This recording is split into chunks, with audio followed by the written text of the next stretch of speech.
The new snooker season is now properly back underway, and as has become the norm over the past few years, we got kick-started out in Shanghai for the Masters style event out in China.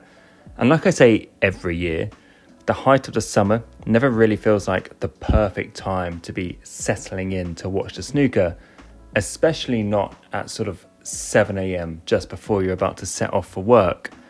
But this does kick off a pretty busy start to the season, with 2 more events happening in China this month, added on top of the Championship League and various other qualifiers that we have already had. In terms of the action on the table, it was a pretty high standard throughout the week, as you would expect in a tournament featuring the very best in the world. We had plenty of close matches too, with 8 of them going all the way to a deciding frame. And there was also some one-sided matches. Judd Trump whitewashed John Higgins, and Zhao Xintong done the same to Neil Robertson as well. And the standard in general was pretty high, but I think that does need to be caveated again by highlighting the fact that the pocket sizes were just bordering on the ridiculous at times. And look, maybe I am in the minority here, but I just feel like I lose a little bit of interest in a tournament when I'm seeing balls drop when hitting cushions several inches before the pocket. You know, I thought the pockets at last season's World Open, sort of at the back end of last season, the tournament that Tepcheo Nu won, I thought those were the worst I'd ever seen. But this week was right up there as well, and I just don't understand why we seemingly have different sizes across different tournaments. And it does have to be said that in general, the bigger sizes are in tournaments out in China. That's not to say tournaments here in the UK aren't always, the right size either. We get big size pockets in England as well. But in general, it is the tournaments in China, and it really doesn't need to be that way. Snooker is still just as watchable when balls are being missed. And again, maybe I'm speaking against the majority, but I would much rather see balls missed that should be missed rather than them going in when they shouldn't. And it's a common complaint, probably one that will come up again throughout this season, through multiple seasons to come. But it is getting to the point where sometimes you feel like you're watching pool, and snooker really should never be that. But the overwhelming positive was for Judd Trump, kickstarting his season in the best possible way by reclaiming the title he won for the first time 2 years ago, and doing so by beating the man who stole his title from him last season. And look, after what happened last season, it was always going to be so interesting to see what we saw from Judd this time around. Don't get me wrong, he was still extremely consistent, but his weird knack of losing deciding frames and losing all but one of the finals that he reached was just so out of character. So this is already a very positive sign this time around for him. He did seem pretty bullish too in the interviews that I watched, where he was sort of talking about wanting to make a statement this week, early in the season, to his sort of competitors, to let them know that he's not gone, he's still very much around. And look, he's certainly done that. His performance in particular against John Higgins in the quarterfinals was pretty flawless.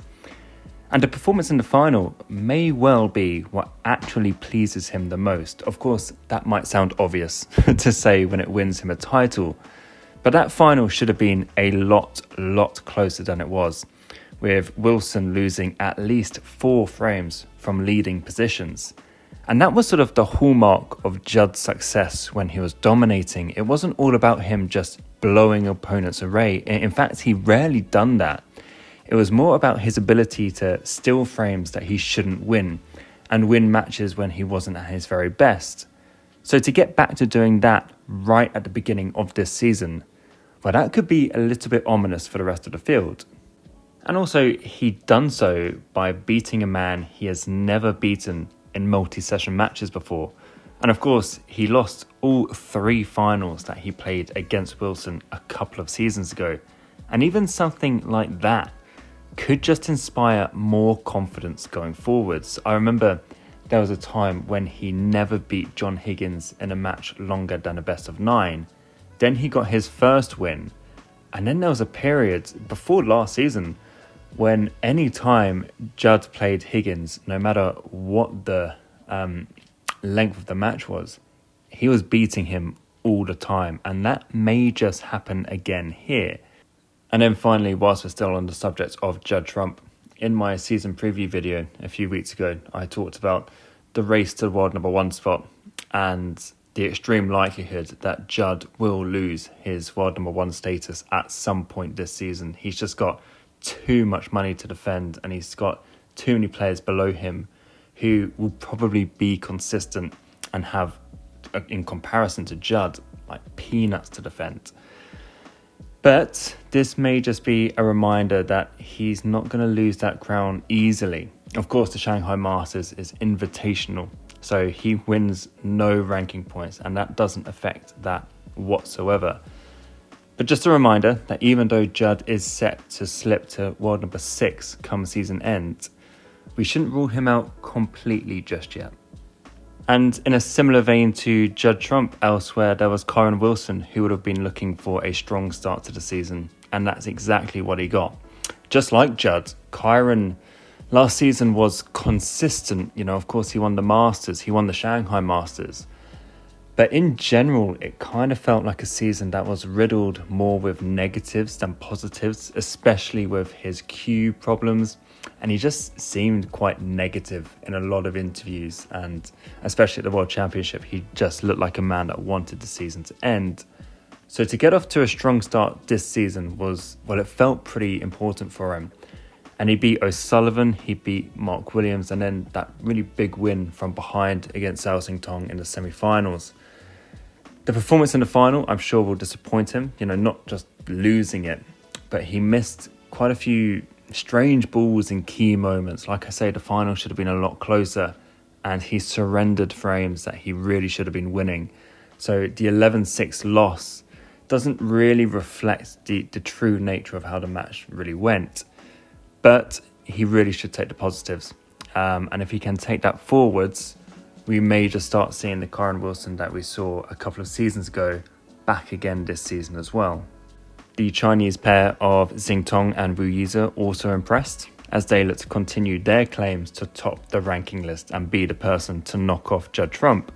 Xintong in particular blew Neil Robertson away in the quarterfinals, as well as rather comfortably dispatching Ding Junhui in the first round as well.